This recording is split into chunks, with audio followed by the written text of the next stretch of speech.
Hi friends, இன்றைக்கி episode நம்ம காவேரி கனவு கண்டாலும் வீகா ஃபேன்ஸுக்கெல்லாம் பால் வார்த்த போல் ஒரு சந்தோஷமான நிகழ்வை தான் கனவு கண்டிருக்கிறா. நம்ம விஜய் அவளை தேடி போகிறாரு. என்னை தேடி வந்துட்டீங்களான்னு கேட்குறா. என் பொண்டாட்டி இருக்கிற இடத்துக்கு தான் நான் வர முடியும், உன்னை தேடி தாண்டி நான் வர முடியும், நீ தாண்டி என் செல்ல பொண்டாட்டி. கோபமாக இருக்க கூட என் பொண்டாட்டி எவ்வளோ அழகாக இருக்கிறன்னு ரொம்ப ரொம்ப ரொம்ப சூப்பராக இருந்தது.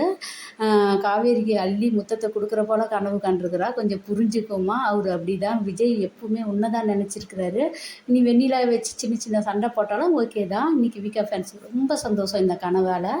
நம்ம விஜய் சாரதம்மா இருந்த வீட்டில் ஃபோட்டோ வச்சு அழுதுக்குன்னு, இந்த தனிமையில் என்னால் தாங்க முடியலடி, நீ எப்படி இருக்கிற, நீயும் என்ன தான் நினச்சிருப்ப, உன்னை தேடி நான் கண்டிப்பாக வருவேன்றாரு. சீக்கிரம் போ விஜய், நாங்கள் எல்லாமே காத்திருக்கிறோம். இங்கே சாரதம்மா நிவின் அம்மா கிட்ட பேசுது. 2 நாளில் நாங்கள் போயிடுவோம், தம்பி வற்புறுத்து கூப்பிட்டதுனால தான் நாங்கள் இங்கே வந்தோன்னு சொல்லிட்டு அந்த அம்மா மூஞ்சி கூட திரும்பி பார்க்காம எழுந்து போயிடுது.